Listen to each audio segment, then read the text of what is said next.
మీ వల్ల అవుతుందా చెయ్యండి, లేదంటే ఈ విషయాన్ని మీ అన్నయ్య రఘునందన్ గారికి చెప్పాల్సి వస్తుంది. కేసు పెట్టి కోర్టుకి లాగాల్సి వస్తుంది.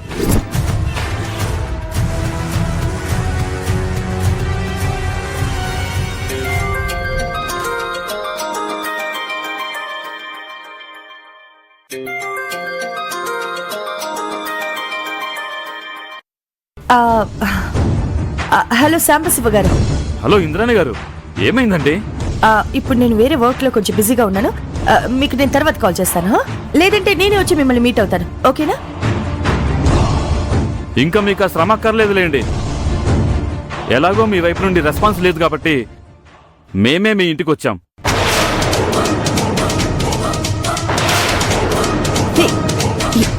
ఏంటి, ఇంటికి వచ్చేసారా? ఎక్కడున్నారు? ఇక్కడే మీ ఇంటి ముందే ఉన్నాం.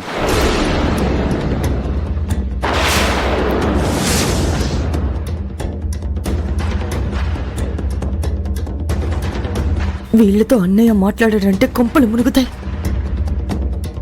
చూడండి, మీరు అక్కడే ఉండండి, నేను ఇప్పుడే వస్తున్నాను. వెయిట్ చేద్దాం.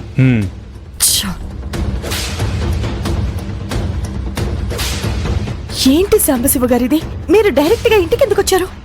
చూడండి ఇంద్రాణి గారు, మీ మీద ఉన్న గౌరవంతో 4 రోజులు ఆగమంటే ఆగాం. మీ వైపు నుండి ఎటువంటి అప్డేటు లేదు. ఇక ఆగడం మా వల్ల కాదండి. సాల్వ్ చేయటం మీ వల్ల కాదని మాకు అర్థమైంది.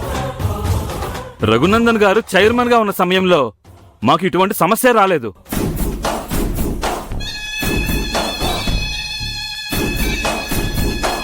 అందుకే విషయం డైరెక్ట్ గా రఘునందన్ గారితో మాట్లాడి తాడో పేడో తేల్చుకుందామని వచ్చాం.